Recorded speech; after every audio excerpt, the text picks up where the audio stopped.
don't believe that men just wake up and be like, you know what, today a good day to cheat on my wife. Yeah, I think I'll, log onto a dating site and fuck someone else. I think I'll do that today.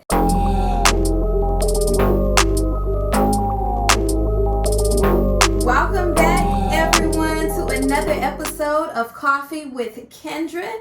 And today I'm going to be talking about why it is our fault, us, the women, why it's our fault that he cheated. I know, y'all like, what, bitch? Like, what are you talking about? Like, how is it our fault? He ain't got no business cheating. I know. Let me take a sip of coffee while you guys calm down, and then I'll get into the episode. So, here's the first thing I'm gonna say is,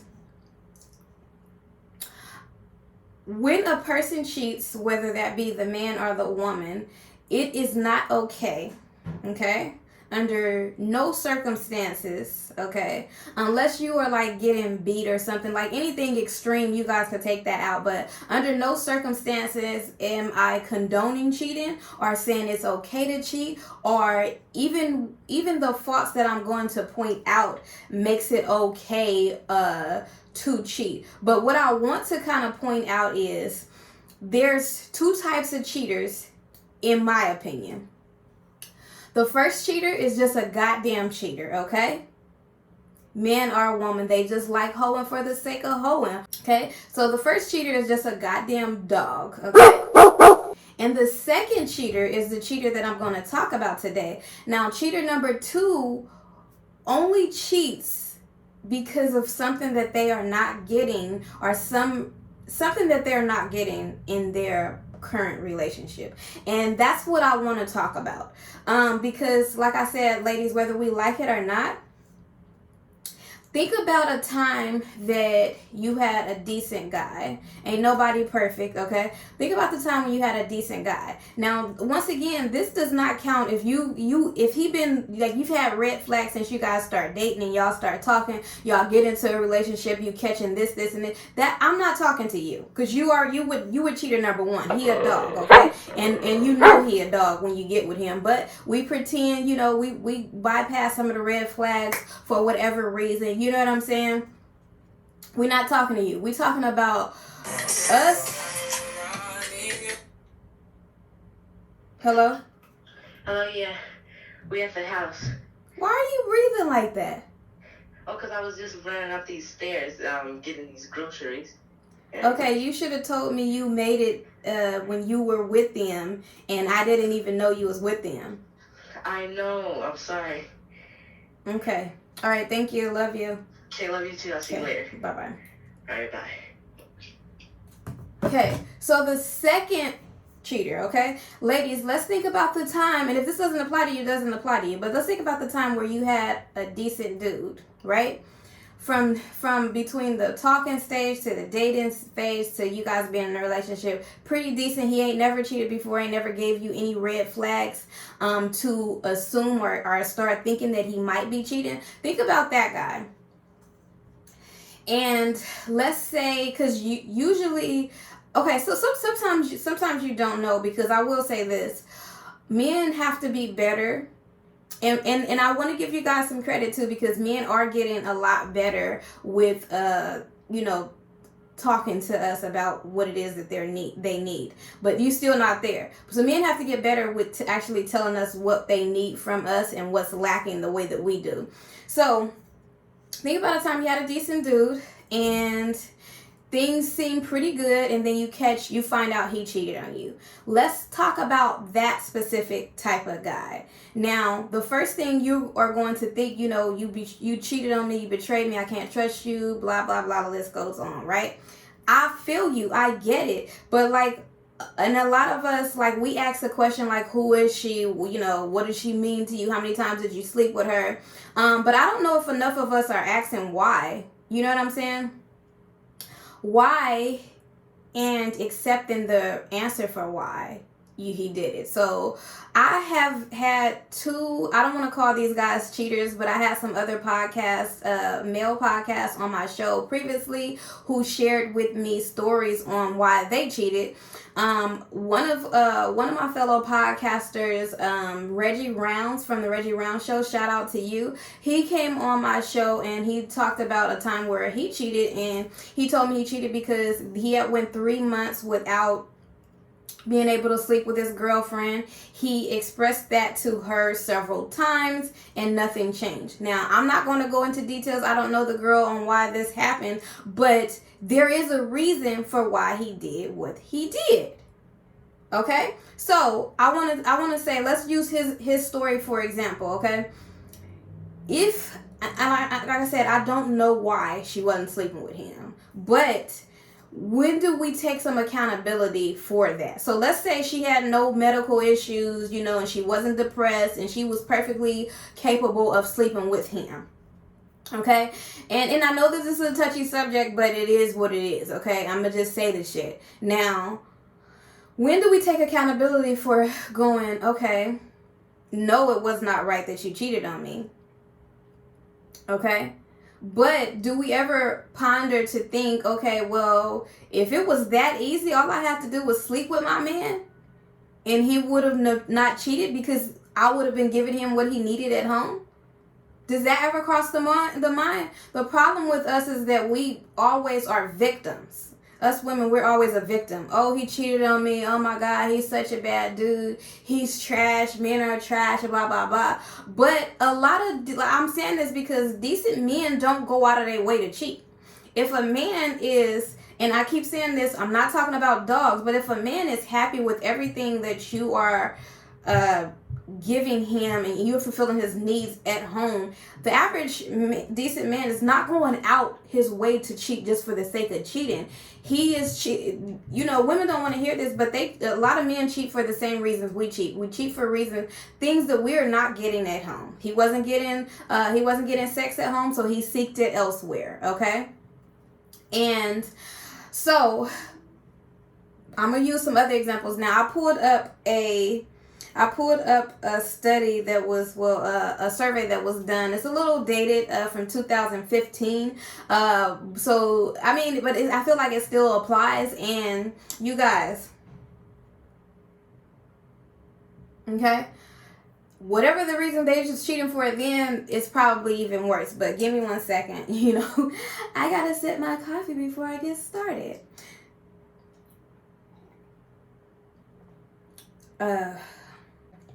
So here's one example right here, okay?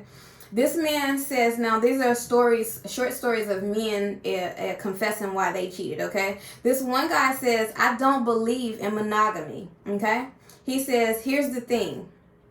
If there is anyone I stay faithful to, it would be my wife. I love her like crazy and she is hot, but I don't think people are meant to be monogamous. I'd love to have an open marriage, but my wife doesn't believe in it yet, okay? So I guess I technically cheated. I wish I could be honest and keep her, but I can't, so I kept it on the DL. Okay, so let's talk about this really quick. He don't believe in monogamy, okay? Homie, you don't believe in monogamy? Now, this is something that I have to assume they talked about prior to actually getting married. Because he said my wife doesn't believe in it yet because he wants her to start believing in it. Homie, once you come and tell me you don't believe in monogamy, then you don't get none of this. We good.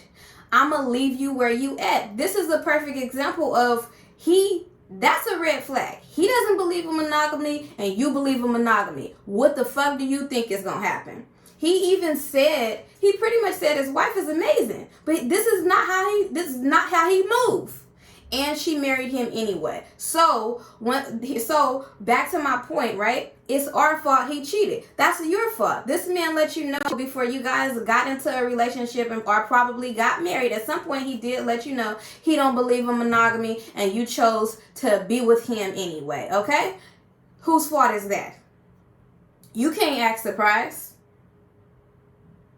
Okay, let me the next one. He says, we were living like roommates. After 15 years of being together, my wife and I were best friends. We've got family stuff locked down. We're both really involved in our kids' activities, and are a good team. It had been probably 5 months since we had sex when I, in the moment of weakness, went onto a website for finding people to hook up with. I ended up having sex a few times with a woman who was also married. The thrill of something new was better than the sex itself, but I didn't feel great about myself after it. My wife doesn't know, and I'm not going to tell her. I feel like life together. I like our life together, and I'm hoping that we'll be more romantic again as the kids get older. Okay? So, let's start with the fact that he said they were living like roommates. Okay? At what point do you guys... I think he said he had 5 months with no sex. Once again, that's back to like my fellow podcaster. He was going without sex. You are living like roommates. Okay? You're living like roommates, and you think that, let's fucking be real here. You think a man wants to go without sex. Just because he doing it, I mean, once again, we don't know the dynamics of the relationship. So, but that's beyond the fact. I'm gonna stick to the facts here of what he stated in the story. You're living like roommates. At what point do you figure out? I mean, what point do it hit you? You know what? This is not okay. Let's do something here. Why don't you talk to him? Why didn't he talk to her? I don't know. But this goes back to my point. It's our fault he cheated. You wasn't giving your man sex. Okay? I don't know why the fuck she wasn't doing it, but I'm not here to dissect that. From what he's saying, their relationship just wasn't a romantic relationship at that moment. I want to go through one more before I wrap this up. This one right here really get me. I'm going to have a sip of coffee before I even read this one. This one is funny too.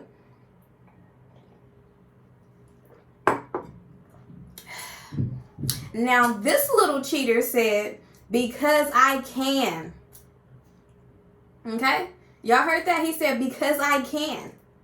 He said, I travel a lot for work, and I don't think what happens in other states should count against me. I provide a nice life for my wife and the kids. And I think even if she knew, she'd look the other way.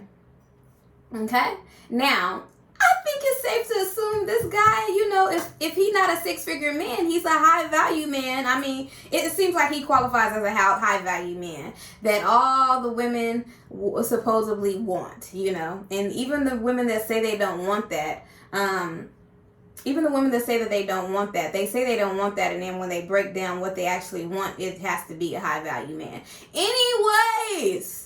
This is why I strongly advocate for my average men out here, because this is what I always think. And this will go, if you go back to, I like to weigh out my fucking, options like this. Now, if you watch my episode where I talked about dating down and how I was dating short, unattractive men because I was like, yeah, don't nobody want them. Who cheated on me anyway, right? But I like to weigh out my options. Now, a high value man, doesn't matter how he look, doesn't matter how tall he is, doesn't matter if he's attractive or unattractive, in shape or out of shape, don't matter, because he's a high value man. Now, but this is why I don't chase high value men either.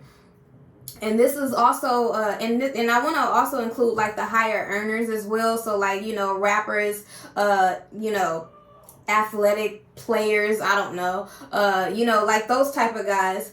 Those men, the more money a man has, the more being thrown at him constantly. These men don't have to go out of their way to cheat. The bitches is at their door knocking. What's up? How you want this? You want back shots? What is it that you want? I got you. Okay? Okay? Not to mention city girl culture, but the hoes come ready and willing. And don't let you be slacking at home on top of that. So now he not happy at home, and he got enough money for women to ask him, do he need something? So once again, I'm gonna say it's our faults that he cheated, and you know why? Just as Kevin Samuel says, high value men don't cheat, they exercise options. Now, I don't believe they're exercising options. I still count that as cheating. My thing is, high value men cheat, and in my opinion, they probably cheat more. So why the fuck would I sign up for that? Why am I gonna sign up for a man to cheat on me? I don't give a damn. Now, I'll say this. I'm not a gold digger. But if I was, I would expect that man to cheat on me. My job is to be pretty and act like his wife when he's there. When he gone, I got to mind my goddamn business. Because if not, I'm just going to keep myself in tears daily. You know what it is that you're doing. You know what you're signing up for. Why must we act shocked? Why do we act shocked and become victims after we get cheated on? Why are we always, not only do we become victims, but we become a victim like, oh, he's so bad. And once again, I'm not saying that it's okay. I'm not saying, guys, if you're in a relationship and your woman is not making you happy, it's okay to go cheat on her. That's not what the fuck I'm saying. But what I am saying is when it happens, us women, we have to take a little bit more accountability for why the man did what he did. You know, a lot of the conversations and articles that I pulled up on Google, a lot of the reasons why men cheat is because of something that they're not getting at home. Lack of affection. Men, unfortunately, we don't look at men as humans. But men need affection too. Men need to know that we like them. Men need to feel desired. Men need to feel appreciated. We don't give them that. We just feel like, you a man, you gotta do this. This is what you're supposed to do. I don't need to reward you for that. You know what I'm saying? So the lack of affection, obviously the lack of sex, which also goes hand in hand with affection. You know, a lot of us women, we get into relationships, and that, get into a relationship and everything is, good. Then once you got into the relationship, you do things like, let yourself go. You start gaining weight. Stop putting your hair, stop putting yourself together. You're no longer attracted. He's not as attractive to you. You might start feeling not sexy yourself, so you don't want to sleep with him. It's a bunch of shit that goes on with a man before he just decides, okay, I don't believe that men just wake up and be like, you know what, today a good day to cheat on my wife. Yeah, I think I'll, log onto a dating site and fuck someone else. I think I'll do that today. And so I'm saying this because, we got to stop coddling our friends after a man cheat on them. I'm going to tell you right now, I'm the type of girl, you hit me up talking about your man cheated on you, I'm going to ask, why do you think he did that? No, I'm serious. Why do you think he did that? Was everything great between y'all? No. Everything never is great and then he just get up and cheat. That's all I'm saying is that, let's take a step back, take some accountability, stop coddling our friends and hold our friends accountable. Actually, you know what I'm saying? And once again, I'm not excusing you. Okay, guys? You're not excused for doing this. This is not okay. But what I am saying is if we took more accountability in the relationship, okay? I don't know why women think it's okay to go months without sleeping with a man. I don't know what the answer is. And I'm saying with the exception of, medical reasons or postpartum depression or whatever, with the exception of that, okay? I don't know why you think it's okay to go without sleeping with him. Unfortunately, y'all not gonna like what I say, but I do feel like it's your duty as a girlfriend in a committed relationship or a wife, or a wife. It's your duty to sleep with that man. I'm not really, you know what I'm saying? I'm not really getting it. And yes, I understand, we gotta stop being you know what? I'm upset with you for doing X, Y, and Z. Ain't none of this. You know what I'm saying? You can only do that for so long, okay? It should not be going for no months and months. What the fuck you think a man gonna do? And really, if we're just talking about sex, a dude don't really need to come and say, hey, yeah, we haven't slept together in about 2 weeks. You think I could get some today? Like, I don't really feel like he needs to be doing that. So I'm going to end this right here. And once again, I'm just going to put this out here. I'm not no relationship guru, okay? I'm not a dating guru. I'm just a girl with some experiences. I've learned from my experiences and other women and men around me dating. And I just use that to, say what it is that I say about, give my experiences so that somebody else could learn from it, or give my opinion and advice. Now, I will say this: if you are in a relationship and you are happy and it's working for you and it goes against what I'm saying, continue to do that. But I'm not telling y'all what to do with y'all relationship. But if you feel like something that I said resonates with you, then I challenge you to do the work. I challenge you, once you identify where there's room for improvement, I challenge you to improve. Okay? Now I'm going to end this here, and thank you guys so much for joining me on another episode of Coffee with Kendra.